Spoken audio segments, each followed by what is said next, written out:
আজকে এখানে দাঁড়িয়েছি এবং সেই সাথে এটাও শুনেছেন যে শুধু আমরা ঢাকা শহরে দাঁড়াচ্ছি তা না, আমরা একই বিষয় নিয়ে বাংলাদেশের সকল জেলায় যেখানে যেখানে আমাদের কমিটি আছে এবং যেখানে যেখানে করা সম্ভব সকল জেলাতে আমরা এই মানববন্ধন কর্মসূচি আয়োজন করেছি। এবং এর পাশাপাশি আমরা সকল জেলার প্রশাসককে আমরা এই পরিচিতিকে ধারণ করা কেন প্রয়োজন, সাম্প্রদায়িক সম্প্রীতি রক্ষা করা কেন প্রয়োজন, সাম্প্রতিক দেশ কেন প্রয়োজন, এই বিষয় নিয়ে আমরা তাদেরকে আমাদের বক্তব্য তাদের কাছে উপস্থাপন করেছি, যাতে আমাদের আগামী শারদীয় উৎসব একটা সার্বজনীন উৎসব মহোৎসবে পরিণত হতে পারে, সেই আকাঙ্ক্ষাকে বাস্তবায়ন করার জন্য। আমরা সকলেই জানি যে বাংলাদেশের সংবিধান মুক্তিযুদ্ধের রক্তে স্নাত সংবিধান, সেই সংবিধান সমতা, মর্যাদা ও ন্যায় বিচার প্রতিষ্ঠান রচিত হয়েছে, ঘোষিত হয়েছে।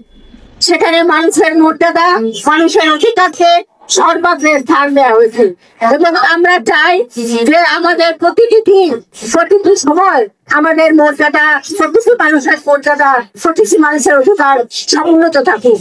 এবং সেটা যখন বিঘ্নিত হয় তখন বাংলাদেশ মহিলা পরিষদ সোচ্চার হয়, তার বক্তব্য রাখে। এখন আপনারা বলতে পারেন যে এখনো তো কোনো কিছু হয় নাই, আপনারা কেন দাঁড়িয়েছেন? কতগুলো ক্ষেত্রে আমরা মনে করি যে সাম্প্রদায়িক সম্প্রীতি বিভিন্নতার আগেই আমাদের সাবধান হওয়া উচিত, আমাদের দায়িত্ব নেওয়া উচিত। সেই কারণে আমরা প্রতি বছর এই শারদীয় উৎসবের আগে আমরা বিভিন্ন সময় আমরা এভাবে মানববন্ধন করে থাকি।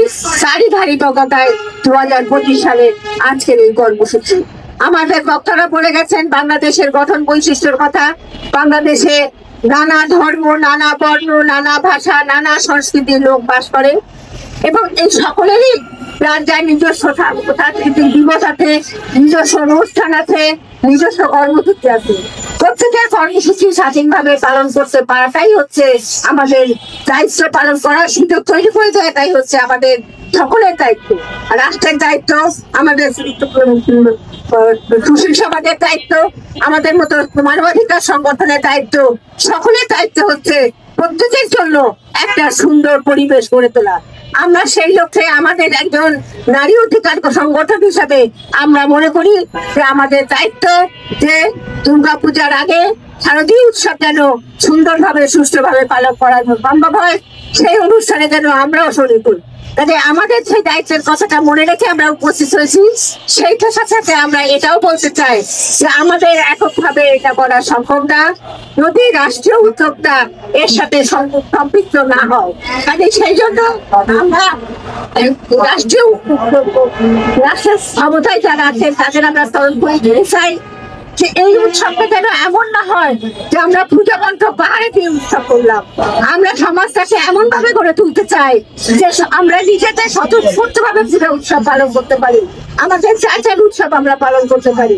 আমাদের বোনেরা যে স্লোগানের কথা বলে গেছেন, ধর্ম চাইটার উৎসব খাবার এবং রাষ্ট্র খাবার, সেই বিষয়টা যেন সকলে আমরা মনে রাখি যে প্রত্যেককে তার ধর্ম পালন করতে দেওয়ার, তার অনুষ্ঠান করতে দেওয়ার সুযোগ, অধিকার এবং অধিকার দুটাই দেওয়া উচিত।